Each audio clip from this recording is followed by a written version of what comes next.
नमस्कार, मैं हूं आपके साथ मयंक। देखिए, ऑस्ट्रेलिया में जिस तरह से यहूदियों पर हमला हुआ हनुक्का फेस्टिवल के दौरान, जिसमें अब तक 16 लोगों की मौत हो चुकी है और 50 से ज़्यादा घायल बताए जा रहे हैं और ये संख्या बढ़ भी सकती है।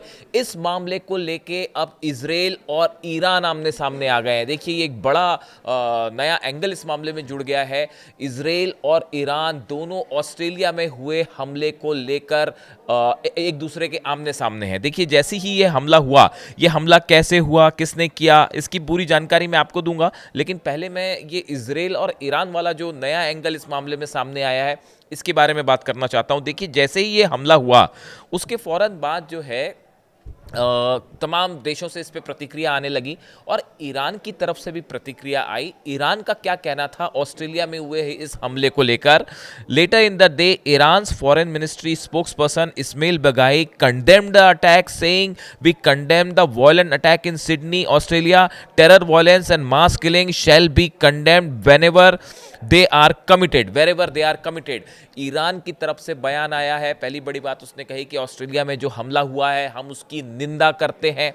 जिस कभी भी कहीं पे भी पूरी दुनिया में अगर किसी भी तरह की कोई मास किलिंग होती है या बड़े पैमाने पर हमला होता है, हम उसके खिलाफ हैं, हम उसकी सख्त निंदा करते हैं। यानी ईरान के विदेश मंत्रालय की तरफ से फौरन ये बयान दिया गया, कहा गया कि ऑस्ट्रेलिया में जो हमला हुआ और जिसमें 16 लोगों की करीब मौत हो गई है और जिस तरह से 2 लोगों ने फायरिंग की यहूदियों के ऊपर, उसका ईरान ने विरोध किया है। बात नंबर 1। लेकिन इस मामले में एक बड़ा ट्विस्ट जब आया, जब इजराइल की तरफ से यह बयान आया कि इस पूरे मामले में ईरान का हाथ हो सकता है। इस तरह की बात इजराइल ने करी है। इजराइल की जांच एजेंसियों का कहना है कि ये जो हमला हुआ, देखिए अभी इस बारे में ऑस्ट्रेलिया ने कुछ नहीं कहा है। ऑस्ट्रेलिया की अथॉरिटीज ने अभी तक ईरान पर कोई आरोप नहीं लगाया है, अभी उन्होंने किसी संगठन का नाम नहीं लिया है। लेकिन इजराइल की जो खबरें आ रही हैं, इजराइल की जो खुफिया एजेंसीज हैं और इजराइल की तरफ से ये बयान आ रहे हैं कि इस हमले के पीछे ईरान का हाथ हो सकता है, ऐसे आरोप लग रहे हैं। जबकि ईरान का कहना ऐसा है कि ये ईरान को बदनाम करने की कोशिश है, बिना किसी सबूत के बेबुनियाद आरोप ईरान पर लगाए जा रहे हैं। इस तरह का कहना है ईरान का। अब देखिए, ये इजराइल का कहना ऐसा है कि एजेंसीज का वहाँ की जो खबरें हैं उसके मुताबिक कि ये जो हमला हुआ ऑस्ट्रेलिया में, ये ज्यूज को निशाना, यहूदियों को निशाना बना के किया गया। हनुक्का फेस्टिवल एक होता है जिसकी कल से शुरुआत हुई, जो कल कई दिनों तक चलता है और जो बॉन्डी बीच है सिडनी का, वहाँ पे जो है हज़ारों लोग जमा थे। और देखिए, 1,20,000 से ज़्यादा लोग हैं यहूदी जो हैं ऑस्ट्रेलिया में, और वो एक बीच पे काफ़ी सारे लोग जमा थे। इस दौरान 2 शख्स आते हैं और उन्होंने फायरिंग शुरू कर दी। इजराइल का आरोप यह है कि इस हमले के पीछे या तो हमास हो सकता है, या हिजबुल्ला हो सकता है, या ईरान का भी इसमें हाथ हो सकता है। इस तरह की बात कही गई है और लश्कर तैयबा का भी नाम जोड़ा उन्होंने कि इस हमले के पीछे जो है पाकिस्तान का जो संगठन है लश्कर तैयबा, इसका भी हाथ हो सकता है। इस तरह के आरोप इजराइल ने लगाए हैं। अब देखिए, इस पूरे मामले को लेकर ऑस्ट्रेलिया की तरफ से जांच जारी है कि ये हमला किसने किया, जिन लोगों ने किया, क्या वो किसी संगठन से जुड़े थे या उसके पीछे का बैकग्राउंड क्या है। अगर हम बात करें कि एग्जैक्टली ये हमले के जो 2 आरोपी हैं, जो 2 लोग फायरिंग कर रहे थे, जिनके तरह तरह के वीडियो सोशल मीडिया में वायरल हो रहे हैं, बॉन्डी बीच पर हनुक्का फेस्टिवल मना रहे लोगों पर फायरिंग हुई और इसमें जो है, इसके बाद जवाबी कार्रवाई ने पुलिस ने 50 साल के साजिद अकरम को मौके पर ही गोली मार दी और उसकी मौके पर मौत हो गई। जो 2 लोग फायरिंग कर रहे थे उसमें से एक शख्स का नाम था साजिद अकरम, जो कि 50 साल का था। वहीं 24 साल का बेटा नवीद अकरम अस्पताल में है, घायल है, उसको पकड़ा गया है, उसको भी गोलियां लगी हैं। ऑस्ट्रेलिया के गृह मंत्री टोनी बर्क ने खुलासा किया है कि साजिद अकरम 1998 में स्टूडेंट वीज़ा पर ऑस्ट्रेलिया आया था। उसने वेरेना नाम की ऑस्ट्रेलियाई महिला से शादी की और अपना वीज़ा पार्टनर वीज़ा में बदल दिया और उसके बाद उसने वहाँ पे ऑस्ट्रेलिया में एक ऑस्ट्रेलियन महिला है, उससे शादी की। तब से वह रेजिडेंट रिटर्न वीज़ा पर था, यानी साजिद अकरम के पास ऑस्ट्रेलिया की नागरिकता नहीं थी। ऑस्ट्रेलिया के गृह मंत्री ने बताया कि जो जानकारियां हैं उसके मुताबिक साजिद अकरम जो है वो पाकिस्तान से आया था और ऑस्ट्रेलिया में आकर बस गया था और 2001 में उसने नवेद, जो बेटा था जिसने फायरिंग की है, उसका वहां पे जन्म हुआ और वो ऑस्ट्रेलिया का नागरिक था क्योंकि उसका जन्म ऑस्ट्रेलिया में हुआ।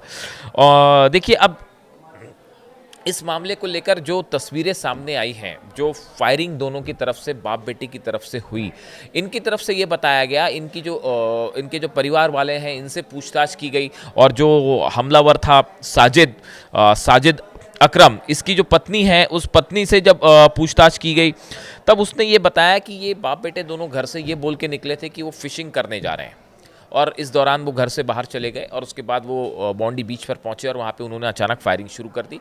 इन्होंने ऑटोमेटिक गन से फायरिंग कर रहे थे। साजिद अकरम के पास 6 लाइसेंसी गन्स थी जिससे ये फायरिंग की गई है। जिस तरह से फायरिंग के विजुअल्स अगर आपने देखे हों, जिस तरह से वो फायरिंग कर रहा है साजिद और उसका बेटा, ऐसा लगता है कि वो बड़े प्रोफेशनल उनको अच्छी खासी उन्होंने ट्रेनिंग ली थी गन्स की। अब उनके पास ऑलरेडी 6 गन्स थी और वो रेंज में जाके फायरिंग भी किया करते थे, निशाना लगाने की प्रैक्टिस करते थे। तो साधारण सी बात है, दोनों फायरिंग करने में माहिर थे और उसी तरह से उन्होंने फायरिंग की।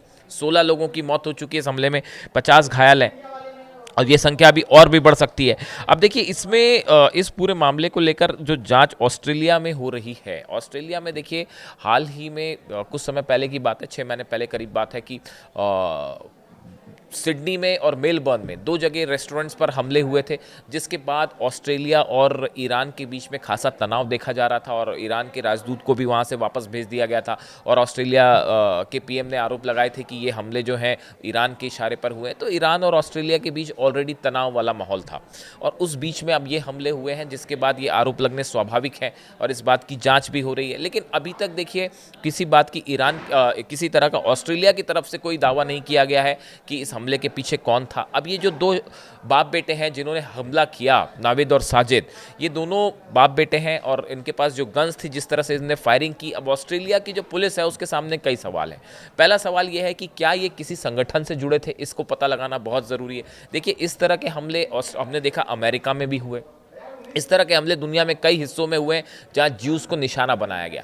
लेकिन कई हमलों के पीछे इस तरह के आरोप लगे ईरान के ऊपर, लेकिन ईरान का उसमें कोई हाथ निकल के सामने नहीं आया और कोई सबूत भी नहीं आया। अब ऐसे हमलों में बड़ा जो सवाल है वो ये है कि क्या ये हमला करने वाले किसी संगठन से जुड़े थे, क्या ये हमास से जुड़े थे, क्या ये हिजबुल्लाह से जुड़े थे, या ये किसी और संगठन से जुड़े थे, या इन्होंने ज्यूस पर हमला करने की वजह फ़िलिस्तीन है, फ़िलिस्तीन में जो एक्शन हुआ उसको लेकर इनका गुस्सा था। ये सब चीज़ें ऐसी हैं जो जांच के बाद ही सामने आ पाएंगी। अभी इसमें जांच चल रही है, इंतजार करना होगा ऑस्ट्रेलिया पुलिस का कि ऑस्ट्रेलिया की जांच एजेंसियां इस मामले में क्या कहती हैं। हर एंगल से मामले की जांच हो रही है, लेकिन जिस तरह से ये ज्यूस कम्युनिटी को सीधा निशाना बनाया जा रहा है, ये एक बड़ा मुद्दा है और इसको लेकर जो है तमाम तरह से बातें की जा रही हैं। और इजराइल ने जो है आरोप लगा दिए हैं ईरान के ऊपर। ईरान ने कहा कि ये बेबुनियाद आरोप है और हमारा इससे कोई लेना देना नहीं, हम इसकी सख्त आलोचना करते हैं। एक गौर करने वाली बात यह भी है कि जो बेंजामिन नेतन्याहू हैं, उन्होंने ऑस्ट्रेलिया के प्रधानमंत्री को ये कहा है कि आपको जो है वो सख्त नीतियां अपनानी चाहिए थी और जो इस तरह के लोग हैं इन पे कार्रवाई करनी चाहिए थी, आपने उनके साथ नरमी बरती। देखिए, वो शायद इस तो और इशारा कर रहे हैं कि ऑस्ट्रेलिया ने हाल ही में एक स्वतंत्र फिलिस्तीन राष्ट्र की बात को स्वीकार किया था। उन्होंने ये कहा था कि एक अलग फिलिस्तीन देश बनना चाहिए। इस तरह की बात ऑस्ट्रेलिया ने की थी और ऑस्ट्रेलिया फेवर में था कि एक अलग फिलिस्तीन बनाया जाए। तो शायद नेतन्याहू इसी बात को लेकर अल्बनीज़ जो वहाँ के प्रधानमंत्री हैं उनको कह रहे हैं कि आपको इस तरह का फैसला नहीं करना चाहिए। खैर, अब देखिए, इस मामले में बड़े सारे सवाल जवाब हैं जिनमें अभी मामला जो है वो साफ नहीं है कि इस हमले के पीछे दोनों बाप बेटे का क्या मकसद था। अच्छा, इसमें एक बड़ी गौर करने वाली बात ये भी है कि जो बेटा था नाविद जो हमला कर रहा था, एक तस्वीर वीडियो और बड़ा वायरल हो रहा है कि ऑस्ट्रेलिया का ही एक शख्स जाता है और उस हमला करने वाले नाविद के हाथ से उसकी गन छीन लेता है और उसे पीछे ढकेल देता है।